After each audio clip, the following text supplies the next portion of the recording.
तो इधर बिहार में राजनीतिक बयानबाजी आरोप प्रत्यारोप का दौर जो है शुरू हो चुका है। साल 2024 में लोकसभा चुनाव को लेकर भी पार्टियों ने कहीं ना कहीं तैयारी शुरू कर दी है। मौजूदा समय में बीजेपी और जेडीयू के बीच नोकझोंक चल रही है। आरोप प्रत्यारोप के बीच सियासत क्या रंग ला सकती है, इस रिपोर्ट के जरिए समझिए।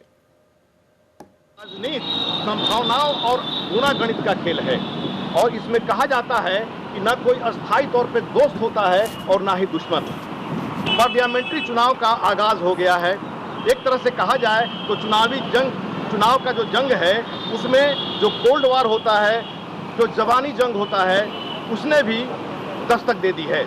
एक तरफ जहां जेडीयू जो बिहार सरकार में जो बिहार की जो रूलिंग पार्टी है जेडीयू में प्रेशर पॉलिटिक्स शुरू है, उपेंद्र कुशवाहा का लगातार विवादित बयान आ रहा है और दूसरी तरफ बीजेपी ने अपने कार्यकारिणी की बैठक में जो निर्णय लिया कि चाहे परिस्थिति कुछ भी हो जाए नीतीश के साथ हम लोग नहीं जाएंगे।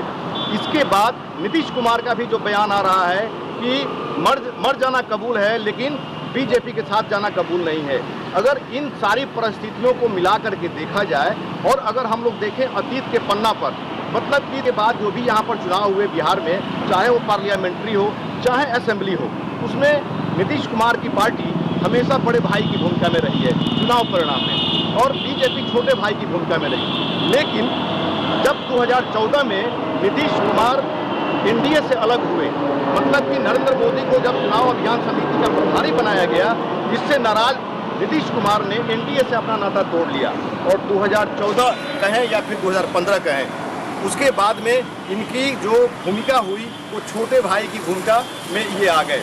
कहने का मतलब ये है कि जब यहाँ पर एनडीए के साथ जेडीयू पार्टी रही है, नीतीश कुमार की पार्टी रही है, नीतीश कुमार हमेशा बड़े भाई की भूमिका में रहे हैं और जिस तरह से नीतीश कुमार यहाँ पर बिहार की गद्दी संभाले तो वो गद्दी संभालने के पीछे आरजेडी के कथित जंगल राज का सुपड़ा साफ करना था।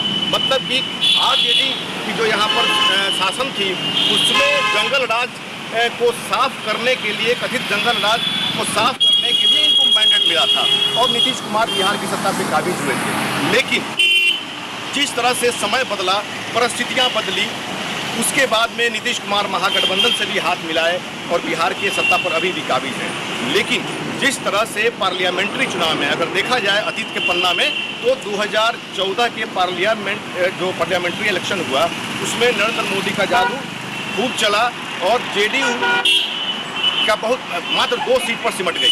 तो कहने का मतलब यह है कि जब यहाँ पर देखा जाए कि बीजेपी जेडीयू के साथ में रही, जेडीयू बीजेपी के साथ में रही, एनडीए यहाँ पर मिलकर के जब चुनाव लड़ी तो हमेशा नीतीश कुमार का वर्चस्व यहाँ पर कायम रहा।